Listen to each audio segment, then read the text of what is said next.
Hey guys, I'm bringing you the next video of my 3 best and 3 worst exercises, and today we're going to be talking about the tricep. And I'm going to go over the anatomy and the mechanics of the tricep first so I can better explain my points at the very end when I explain how exercises are good or exercises are bad for the certain muscle group. And what I'm going to start off with, the tricep, it has tri in the name for a reason. It has 3 heads, has the long head, has the medial head, and the lateral head. Another little science tip for you, the median head means whatever is closest to the midline of the body, which is right down the middle. Lateral is whatever is furthest away from the midline of the body, which makes sense because when you're looking at the anatomy graph or whatever the hell it's called, furthest away, closest, and then the long head is called the long head because it's the longest head, obviously.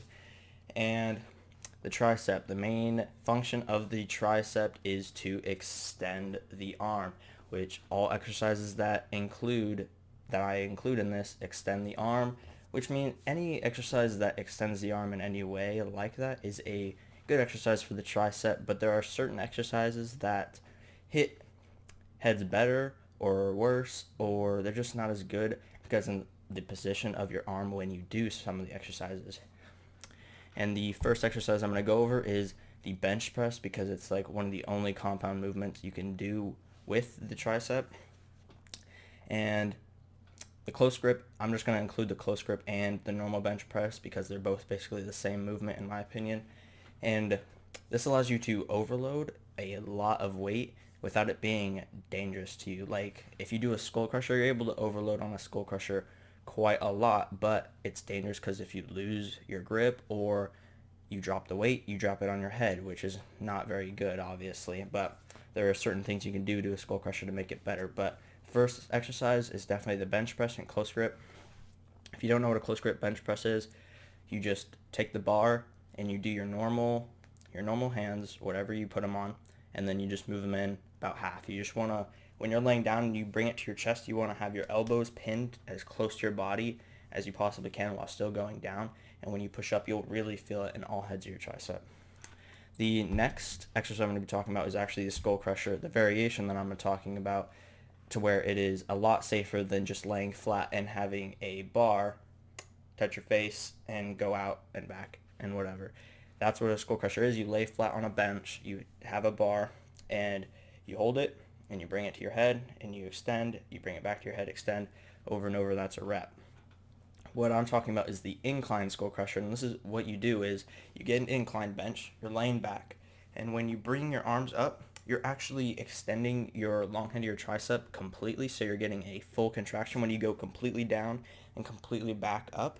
And if you do it correctly, you should have complete range of motion and tension on the tricep at all times.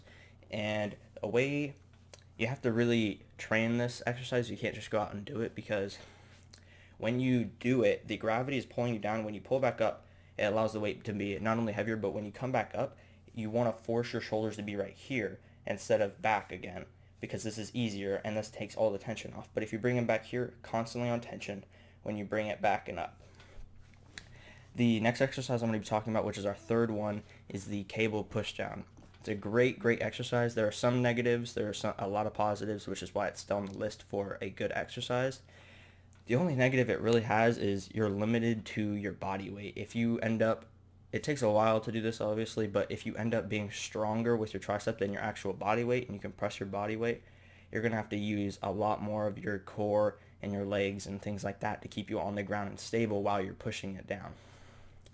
Now, I'm going to be talking about an exercise that is both good and bad, and the reason I'm even putting it in the good list is because the situation we're in with this quarantine, and it's going to be dips.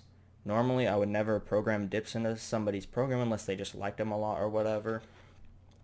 I think it puts way too much tension on your wrists unless you're able to do it where you have a completely neutral grip, but not a lot of people have the grip strength to do that and hold it for multiple reps on end.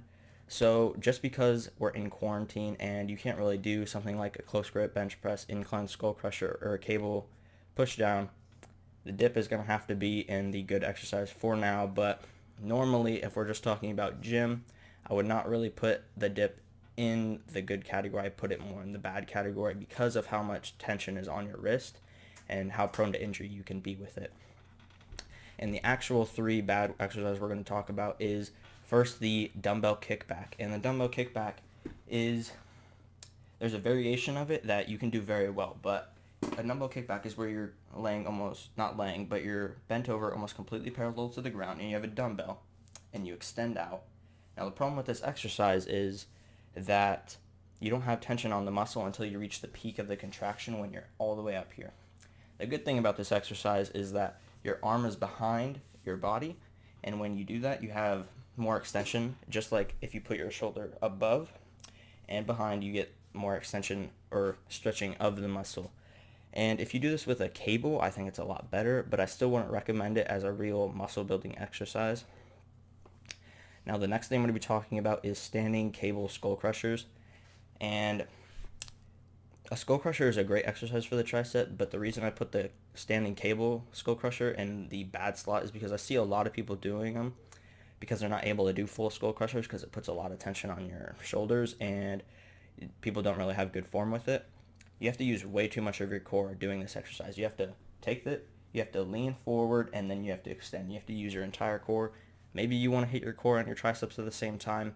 I'm not really one for doing multiple muscles unless it's a compound movement, obviously. But doing something like that is just a lot of stress, and it's quite hard to do. The next exercise I'm going to be talking about is I don't know exactly what this machine's called, just the Tricep Machine. You sit up, you put your arms on a little thing, you hold 2 bars, and then you bend them down. I personally don't like machines, really. I don't program them. I'd rather program free weights in all my programs. Machines just lock you into a position, and then they can really stress your joints and your muscles, so I would never recommend doing something like that. If you go and try it out and it works really well, that's amazing. But for me personally, I don't really like doing machines. I'd way rather do free weights. So that's number 3 on my worst exercises for the tricep muscle group. And that's really all I got for today. So you know the drill. Sub, follow the Insta, like, comment, and stay tuned for the next one I'm doing.